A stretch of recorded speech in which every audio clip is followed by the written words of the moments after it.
I'm Karen Dolva. I'm the co-founder and the CEO at a company called No Isolation.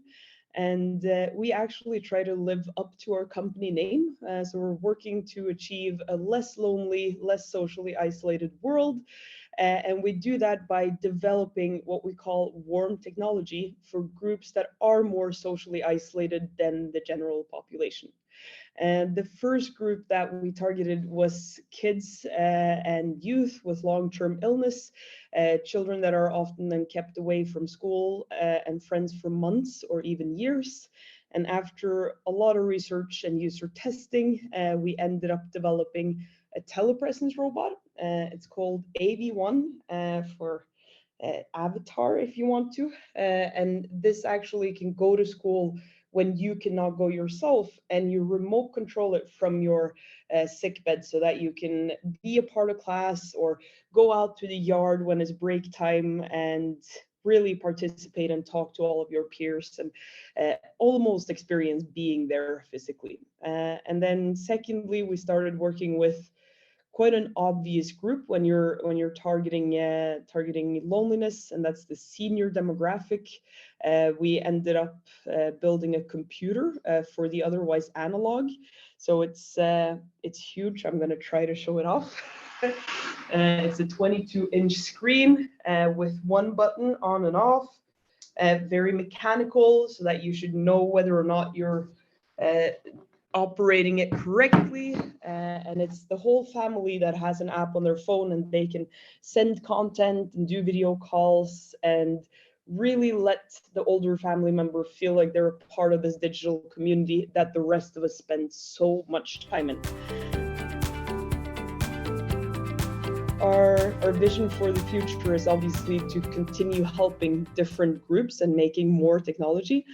And what we're currently looking at is finding out who is more lonely and why is that. And what we've found is that all major life changes, like change in health, moving to a new city, changing jobs, losing a partner, all of these things has quite a great effect on our lives, and we need to reestablish our social roots, and that can be very difficult. So it is for these changes in life is where No Isolation wants to be and have solutions so that no one has to go through the process of having to reestablish themselves.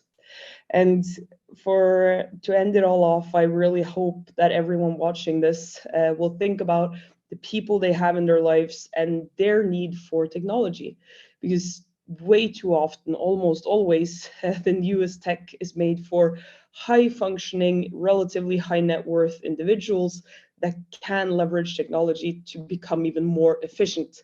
And I really think it's time that we leverage the power of technology to increase accessibility and make this world more available place for even more people, rather than make the efficient amongst us even better at what we already do.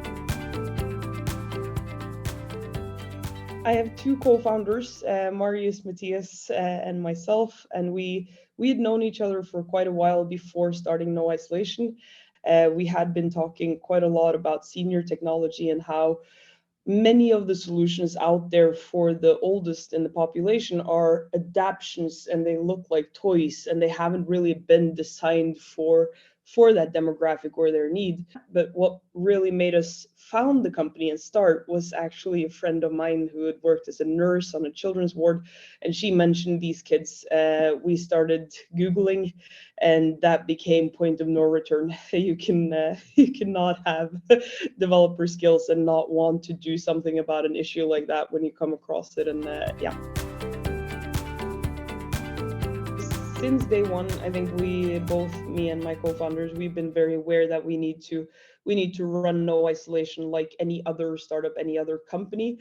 Our purpose is what drives us, and that's our vision. But we have to get investors on board that knows how to build companies. We need to scale with the attitude that we're going to take over the world, and we need to grow our team with absolutely best people. So I think our attitude from day one has very much been to really make this happen. I think that's such a positive trend that's come in the past 5 to 10 years, where you see all of these startups that are doing such a good thing, where they previously might not have had the same ambition level as other startups, but now it's starting to become the same, which is brilliant. Because when tech for good and startups with a purpose have the same ambition level as any other, then we might actually win and we might actually change the world. So I hope you all pay attention to the world around you, give someone you care about a call, and I wish you all such a happy time on this conference. Thank you for your time.